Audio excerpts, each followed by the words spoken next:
कहाँ जाएगा भाई मेरे?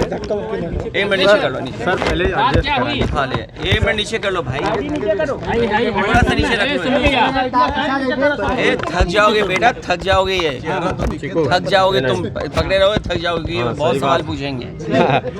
1 to 1 भी है सर हमारा भैया। मैं अभी, अरे क्यों पीछे कर रहा है यार? मैं अभी विधायक रमाकांत यादव पूर्व सांसद, उनसे मिलने आया था। बहुत पुराने मामले में 20 साल से ज़्यादा हो चुका है। इतने पुराने मामले में जानबूझ करके सरकार के इशारे पे उन्हें जेल भेजा गया और लगातार उनके ऊपर झूठे मुकदमे सरकार के इशारे पे लगाए जा रहे हैं और सरकार ये चाहती है कि वो जेल से ना निकलें। देश में जो दिखाई दे रहा है, पता नहीं भारतीय जनता पार्टी क्यों 2024 की अभी से तैयारी कर रही है। ये विपक्ष के लोगों पे झूठे मुकदमे लगाना, उनके ऊपर प्रशासन से गलत कार्रवाई कराना, ये 2024 की तैयारी कर रहे हैं। क्योंकि जो मुद्दे हैं, ये बेरोजगारी का जवाब नहीं देना चाहते। महंगाई क्यों लगातार बढ़ती चली जा रही है, उसका जवाब नहीं है इनके पास। इसीलिए जानबूझ करके जनता का ध्यान हटाने के लिए और विपक्ष को उनके नेता आवाज़ न उठाएं, चिन्हित कर करके झूठे मुकदमे लगा करके उन्हें जेल भेजा जा रहा है। चाहे यहाँ पर आपके आजमगढ़ में हो या रामपुर में, आजम खान साहब, उन पे भी झूठे मुकदमे लगे, रमाकांत यादव झूठे मुकदमे लगे। केवल 2 नेता नहीं, और भी प्रदेश में तमाम नेता हैं जिनके ऊपर झूठे मुकदमे लगा करके सरकार ने जेल भेजा है। याद कीजिए, चुनाव से पहले एक इत्र व्यापारी पर छापा मारा था और इत्र व्यापारी को ये कहा गया कि इसने समाजवादी इत्र बनाया है, इसलिए समाजवादी पार्टी का ये समर्थक है। लेकिन आज भी अगर छानबीन करोगे, आप सच्चाई तक पहुंचोगे, वो व्यक्ति भारतीय जनता पार्टी का था। जो पैसा उस समय 200 करोड़ के ऊपर पकड़ा गया, वो सब भारतीय जनता पार्टी के लोगों का था। लेकिन प्रोपोगेंडा, प्रचार झूठा, उसके माध्यम से इन्होंने ये प्रचार किया। किसी पे भी मुकदमे लग सकते हैं। आप बताइए, दिल्ली में न्यूयॉर्क टाइम्स कह रहा है कि वहां शिक्षा बेहतर हुई है, लेकिन सरकार स्वीकार नहीं कर पा रही है। क्या मुकदमा लगा दिया? इसीलिए पत्रकार साथी, उत्तर प्रदेश में लगातार झूठे मुकदमे लग रहे हैं विपक्ष के लोगों पर। अच्छा अखिलेश भैया, आपका शराब कांड में मास्टरमाइंड होने का आरोप लगा है और 13 लोगों की मौत इसमें हुई थी। मुझे याद है एक पत्रकार पर, वो आज उसका जीवन नहीं बचा, मिर्जापुर का वो पत्रकार जायसवाल, जिसने ये दिखाया था और सच्चाई दिखाई थी कि दाल में पानी है, नमक से रोटी खा रहे हैं। बताओ, उस पर झूठे मुकदमे लगे थे कि नहीं लगे थे? और एक पत्रकार नहीं, आप दिल्ली में बड़े बड़े पत्रकार, आप जानते होंगे, अगर टीवी पर बोलते थे, सरकार की नियत और मंशा के तहत अगर उन्होंने कोई बात नहीं की तो संस्था से बाहर निकाल दिए गए कि नहीं निकाल दिए गए। तमाम ऐसे लोग हैं जिन्हें अपनी नौकरी छोड़नी पड़ी। इसलिए ये भारतीय जनता पार्टी प्रोपोगेंडा के सहारे, झूठे प्रचार के सहारे, अगर न्यूयॉर्क टाइम्स में खराब प्रचार निकल रहा है तो बताओ यहाँ पर क्या चैनलों को नहीं दे रही सरकार? हमारे जो छोटे पत्रकार हैं वो पूरी सच्चाई जानते हैं। अच्छा अखिलेश भैया, आज आप बेरोजगारी इतनी है कि अभी फर्रुखाबाद में भर्ती होने जा रही है। 1,13,000 नौजवानों ने फॉर्म भरा है अग्निवीर के लिए। सरकार बताए कि कितनों को वहाँ पर नौकरी मिलेगी, और मैं ये दावा कर सकता हूँ 1,13,000 जो नौजवान अग्निवीर में भर्ती देखने गए हैं, 1,10,000 बेचारे वो घर लौट करके आएंगे, वापस लौट करके आएंगे। अच्छा अखिलेश भैया, आज आपकी यात्रा जो है कई मायने से देखी जा रही है, खासतौर पे उपचुनाव में ना आपका आना, ये भी सवाल है। आज आना, आजम खान जी जेल में थे तभी नहीं, कई तरीके के सवाल है, उस पर ट्रोल भी हो रहा है, कई तरीके के जवाबों का आप एक साथ समझाएंगे। ट्रोल की बात मत करिए, ट्रोल पेड लोग हैं। आजकल बेरोजगारी इतनी, भारतीय जनता पार्टी किसी को 10,000 रुपये देती है, किसी को 15,000 रुपये देती है। आप भारतीय जनता पार्टी के खिलाफ किसी नेता के लिख देंगे तो उन पर कार्रवाई हो जाएगी। अगर विपक्ष के ऊपर कोई कुछ लिखता रहेगा उस पर कोई कार्रवाई नहीं होगी। इसलिए ध्यान हटाने के लिए ये कर रहे हैं। जहाँ तक चुनाव का सवाल है, मुझे आजमगढ़ की जनता पर पूरा भरोसा है कि जब 24 का चुनाव होगा, पूरा का पूरा वोट इंटरेस्ट के साथ वापस होगा। उपचुनाव में ना आने के पीछे कारण क्या रहा, वो एक मसला बना हो। वो बात खत्म हो गई, समीक्षा हो चुकी है। ये आप अपना चैनल चलाने के लिए, आज तक चैनल चलाने के लिए ये सवाल मत पूछो। अच्छा सर, एक और कहाँ दबा रहे हैं भाई, क्यों दबा रहे हैं यार, क्या कर रहे हैं?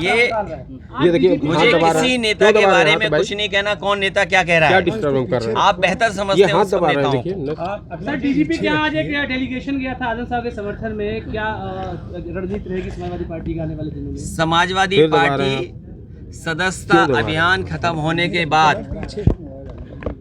बहुत बड़ा फैसला लेकर के सरकार के खिलाफ खड़ी दिखाई देगी आप। सर 2010 से लेकर 2020 के बीच में ओबीसीज की नौकरी को लेकर के सरकार एक डेटा इकट्ठा कर रही है, तो क्या सरकार को 2024 के इलेक्शन से पहले ओबीसीज की नौकरियों को लेकर याद आई है?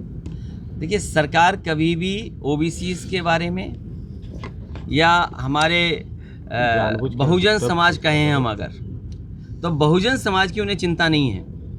अगर बहुजन समाज की चिंता होती तो आउटसोर्स क्यों किया जाता, फौज को प्राइवेटाइज क्यों किया जाता? जो लोग प्राइवेटाइज को बढ़ावा दे रहे हैं, ये बात समझ लीजिए कि बहुजन लोगों को हक और सम्मान नहीं मिलेगा। जो प्राइवेटाइज को बढ़ावा दे रहे हैं वो संविधान के तहत नहीं चलना चाहते हैं। अच्छा, अगर प्राइवेटाइज हो जाएगा तो जो संविधान ने अधिकार दिए हैं, जो संविधान से हमें हक और सम्मान मिलता है, वो कहाँ मिलेगा नौकरियों में हमें? सर हार की समीक्षा सर हुई है आजमगढ़ में? हार की समीक्षा हो चुकी है और समीक्षा में यही निकला है कि पूरा सूद सहित वापस होगी जीत अगली। अच्छा अखिलेश भैया, एक सवाल ये है कि ये गुटबाजी रही क्या रहा, इस पर कोई चर्चा नहीं। यहाँ के सभी नेताओं ने कहा है कि अगली बार 24 में जब चुनाव होगा, पूरा का पूरा वापसी होगा। सर गठबंधन में कोई नए साथी जुड़ेंगे आपके? अब बीजेपी इतने बड़े गठबंधन कर ले रही है, किसी को छोड़ेगी बीजेपी गठबंधन के लिए? केशव मौर्य का एक ट्वीट आया, हमें बताओ पत्रकार साथी, बीजेपी किसी दल को छोड़ेगी गठबंधन के लिए?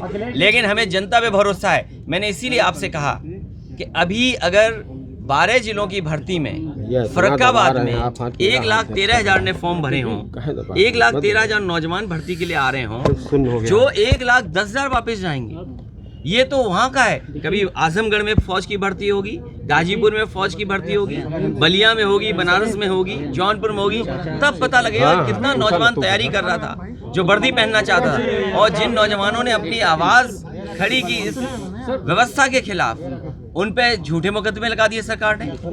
अच्छा अखिलेश भैया, एक सवाल ये है, केशव मौर्य ने अब कहा कि संघ बड़ा है पार्टी से, मतलब इस तरीके की चीजों पे आप क्या कहेंगे? बीजेपी क्या चाहती, बीजेपी क्या कर रही है? बीजेपी को काम ये करना चाहिए, कम से कम बजट का पैसा देना चाहिए। अभी मैं ये आपके समाजवादी पूर्वांचल एक्सप्रेस वे चल के आ रहा हूँ, कोई जगह ऐसी नहीं बची जहाँ पर डिवाइडर ना टूटा हो। सड़क आपकी बरसात में ऐसी चल रही कि अगर आपके कमर दर्द होगा तो हो सकता है आपको इलाज की ज़रूरत पड़ जाए। आपके अस्पतालों में बजट नहीं है, आपके स्वास्थ्य व्यवस्था पूरी ध्वस्त हो चुकी है, एम्बुलेंस नहीं चल पा रही हैं, 100 नंबर जो 112 कर दिया, डीजल पेट्रोल नहीं है। और जो घटना हुई अभी सैफई में कि एक छात्र ने आत्महत्या कर ली, एक दिव्यांग बेटा जो पढ़ रहा था वहाँ पर, उसकी माँ का मैंने वीडियो देखा। माँ अपील कर रही है कि मुख्यमंत्री और पूर्व मुख्यमंत्री हमारी मदद करें। अगर कोई जिम्मेदार है तो सबसे पहले वहाँ का वाइस चांसलर हटना चाहिए। क्या वाइस चांसलर और सरकार ही उसकी जांच करेगी? क्या आपको रिपोर्ट मिलेगी सरकार अगर जांच करेगी? जो उस इंस्टीट्यूशन का आदमी है, मुख्य है, जब तक वो नहीं हटेगा जांच नहीं हो सकती निष्पक्ष। सर आजमगढ़ और कम से कम उसकी माँ की बात सुननी चाहिए। माँ अपील कर रही है कि मैं गोरखपुर में मठ के बगल में रहती हूँ, मेरा बेटा वहाँ पर आत्महत्या कर लिया। कुछ दिन पहले उसने वीडियो से बात की थी उनसे। अगर वीडियो कॉल से बात की होगी तो क्या कारण रहा, और वो भी इसलिए क्योंकि मुख्यमंत्री जी सैफई को नहीं भूलते हैं। इसलिए कम से कम उस बेटे को न्याय मिले और उसके परिवार की 1 करोड़ रुपए से मदद हो। सर मुख्यमंत्री जी बार-बार ये कहते हैं कि आजमगढ़ को आपने आतंक का गढ़ बना रखा था, हमने उसकी पहचान बदली है। आजमगढ़ के लोगों को रूम नहीं मिलता था, हमने पहचान बदल दी। यहाँ जितने होटल बने हैं कोई इनकी सरकार ने तो बनाए नहीं, और यहाँ के बाहर जितने होटल बने हैं, कमरे हैं, वो इनकी सरकार की देन नहीं है। ये क्या कह रहे हैं? कम से कम जो पूर्वांचल एक्सप्रेसवे समाजवादियों ने बनवाया, इसके किनारे शौचालय ठीक से बना दो। पेट्रोल पंप अभी लग पा रहे हैं, ये घाटे में कैसे चला गया इसकी चिंता कौन करेगा? और अपने गांव की मुख्यमंत्री जी क्या अपने गांव की सड़क जोड़ पाए हैं क्या गोरखपुर लिंक बन गया? तो जो लोग अपना गोरखपुर लिंक ना बना पा रहे हों, एक्सप्रेस वे का सत्यानाश कर दिया हो, ये इस सत्यानाश तो इसका किया, और बुंदेलखंड का कितना सत्यानाश कर दिया। हर चीज़ की ईडी, सीबीआई, इनकम टैक्स जांच हो रही है। क्या बुंदेलखंड एक्सप्रेस वे में जो धांधली हुई उसकी ईडी, सीबीआई, इनकम टैक्स की जांच होगी? और जो समाजवादी पूर्वांचल एक्सप्रेस वे जिसकी राइडिंग क्वालिटी अच्छी होनी चाहिए थी, आप पत्रकार साथी ध्यान से नहीं पढ़ते हो, कभी कभी उनका प्रचार भी पढ़ा करो। उनके प्रचार में लिखा था कि जो सड़क है इसके जो विटामिन है, जो डामर है, वो जो इस्तेमाल होगा वो है रबर मिक्स्ड विटामिन। अगर रबर मिक्स्ड विटामिन यूज़ किया है तो राइडिंग क्वालिटी कितनी अच्छी होनी चाहिए थी सड़क की। तो आखिरकार रबर मिक्स्ड विटामिन का क्या हुआ? क्या इसकी नहीं जांच होगी कि अगर आप तेज चलोगे तो आपकी हो सकता है कमर टूट जाए? और घाटे में चला गया पूर्वांचल एक्सप्रेस, इसलिए चला गया क्योंकि जितना डिज़ाइन किया था समाजवादी सरकार में वहीं तक एक्सप्रेस वे गया है, उसके आगे नहीं जा पाया। अगर उसके आगे गया होता तो शायद पटना के लोगों से या उत्तर प्रदेश के दूसरे हिस्से से लोगों का आना जाना आसान हो जाता। केशव मौर्य के सर बयान आया कि सरकार संगठन से बड़ा होता है। ये सरकार जाने वाली है। आप देखिएगा जब लोकसभा का चुनाव आएगा, जनता देख रही है महंगाई, दूध दही पर जीएसटी लगा दिया। कभी इन्होंने जवाब दिया कि दूध दही पर जीएसटी क्यों लग गया? क्यों अमूल को आप मुनाफा दे रहे हैं आप? और अमूल चाहता है कि 1 लाख करोड़ का मुनाफा हो जाए, आप जीएसटी लगा रहे हो दूध दही पर, घी पर। क्या जवाब है इनके पास? अभी आपका सावन था, अब सावन में बताओ अगर शिव भक्तों को जाना पड़ा होगा तो दूध जो चढ़ाया होगा वो जीएसटी नहीं था क्या? जो लोग इस तरह जीएसटी ले रहे हों, और अभी वृंदावन में जो जान चली गई, जितना वृंदावन में विकास हुआ है उसमें लूट हुई है बड़े पैमाने पर। आप वहां जा रहे हैं त्योहार मनाने, पूरा पुलिस फोर्स आपका इंतजार कर रही है, और जब आप चले आए तो श्रद्धालुओं को ऐसे ही छोड़ दिया, कोई व्यवस्था नहीं की। तो अच्छा, अगले एक छोटे और 1-2 सवाल है। विपक्ष में कोई चेहरा तो नजर नहीं आ रहा है जो मोदी को टक्कर दे सके।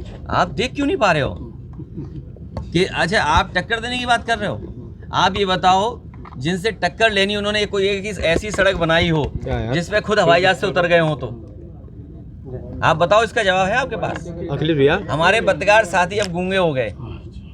मैं पत्रकार साथी से पूछना चाहता हूं जो जवाब मांग रहा है हम लोगों से, वो बताएं कि उन्होंने कोई अपनी ऐसी सड़क डिज़ाइन की हो बीजेपी ने खुद?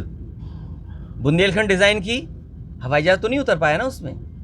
ये डिज़ाइन थी समाजवादियों की, इसलिए हरकुलस उतर गया, इसलिए प्रधानमंत्री उतर गए। हम ये पूछना चाहते हैं कि क्या बीजेपी ने ऐसी कोई डिज़ाइन की सड़क खुद जिसमें खुद का हवाई जहाज उतर गया हो? और आपको पूछना चाहिए कि आजमगढ़ का एयरपोर्ट बनके तैयार है।